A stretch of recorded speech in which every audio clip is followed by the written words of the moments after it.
to my YouTube channel. Di video kali ini aku akan bacain question dari kalian yang udah isi di IG story aku. Sebelum lanjut nonton videonya, jangan lupa seperti biasa selalu dukung channel YouTube aku dengan cara klik subscribe, like, comment, and share ke teman-teman kalian. Juga nyalakan tombol notifikasi loncengnya.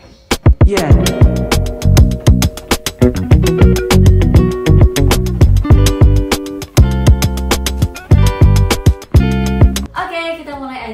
Untuk baca pertanyaan dari kalian. Yang pertama, oh ya, for your information ya guys, jadi nama-nama yang udah isi di IG story aku itu kebanyakan diminta untuk rahasiakan nama IG mereka. Jadi yang aku tampilin cuma questionnya aja.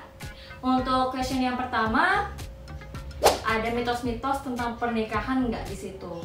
Jadi mungkin ya setiap daerah itu punya mitos-mitos sendiri, apalagi terkait pernikahan gitu. Kalau di daerah aku khususnya ada misalkan lahir di hari Kamis atau lahir hari Jumat gitu harus menikah dengan sesama orang tua.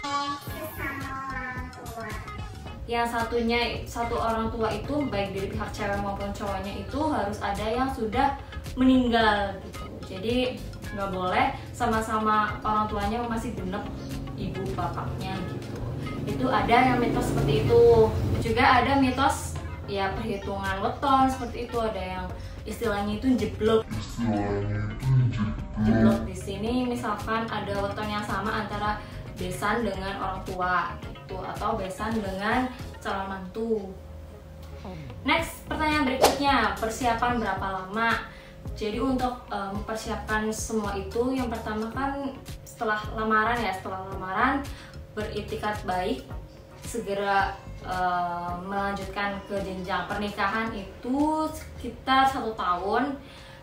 Dan untuk mempersiapkan secara teknisnya itu dari memulai pilih tanggal dan lain sebagainya itu dari kira-kira dari bulan Februari. Jadi dari Februari, Maret, April, Mei, Juni, Juli, sekitar 6 bulan guys untuk persiapannya. Next, pakai adat nggak sis? Jadi kalau misalkan di tempat aku ya, daerah aku itu ada adat tumplek ponjen ya, itu dikhususkan untuk misalkan pengantinnya itu baik cowok maupun ceweknya itu ada yang anak bontot atau anak terakhir.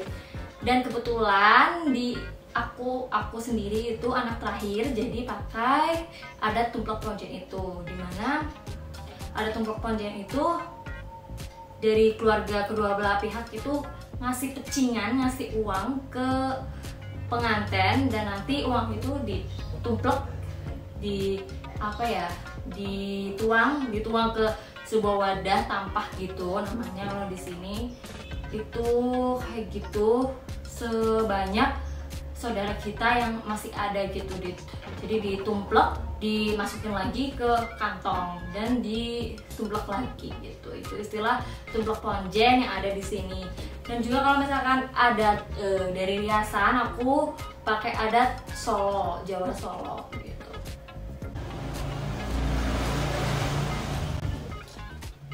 Next, pertanyaan berikutnya, acara berapa hari? Nah, untuk pernikahan di resepsi di rumah aku itu acara 1 hari, dimana karena kita meminimalisir budget kan, kalau misalkan 2 hari atau 3 hari itu otomatis untuk sewa MUA-nya, sewa fotografernya, dan soundnya dan lain sebagainya itu pasti nambah gitu guys. Jadi aku milih 1 hari yang sama dengan acara di suami aku gitu. Jadi meminimalisir budget. Next, tips-tips agar acara wedding lancar. Untuk acara wedding tipsnya itu yang pertama harus musyawarah dengan baik, komunikasi dengan baik dengan kedua belah pihak. Terus yang kedua itu berdoa, terus minta restu keluarga, restu orang tua. Jadi misalkan menikah itu nggak semerta-merta kita nikah dengan calon kita, pasangan kita aja gitu, tapi kita harus bergabung atau menyatu dengan kedua keluarga. Seperti itu guys. Selanjutnya pertanyaannya, masih dibolehkan kerja setelah nikah? Jadi memang dari sebelum nikah kita berdua, aku dan suami sudah sepakat untuk membolehkan aku melanjutkan kerja aku, juga melanjutkan ya aktivitas rutinitas aku seperti biasa. Jadi dari segi pekerjaan memang gak ada perubahan ya guys. Pranikah hambatannya apa aja? Untuk pranikah pasti kan ya setiap pasangan ada hambatan-hambatannya masing-masing.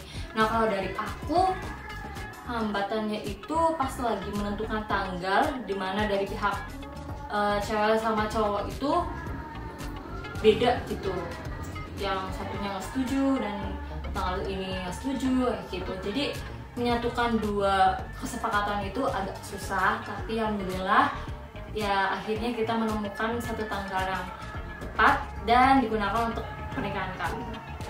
Kalau hambatan lain-lainnya sih nggak ada sih guys, kayak misalkan orang ketiga nggak ada. Next, budgeting weddingnya dong. Untuk budget weddingnya aku pakai paket MUA sekaligus videographer dan juga dekorasi. Itu sebenarnya paketnya 25 juta, dapat layos juga dan juga dapat fotografer juga, itu udah lengkap. Cuman nggak dapet kayak sound system diesel kayak gitu guys. Jadi aku memilih untuk pakai jasa layos, jasa diesel, sound itu memisah dari paketan itu. Jadi paketan dari 25 juta itu dipangkas untuk layosnya sekitar 5 juta. Jadi cuma 20 jutaan, terdiri dari transport dari Pemalang ke Tegal, terus ada MUA-nya, gaun, terus dekorasi, terus videographer juga dari sana guys.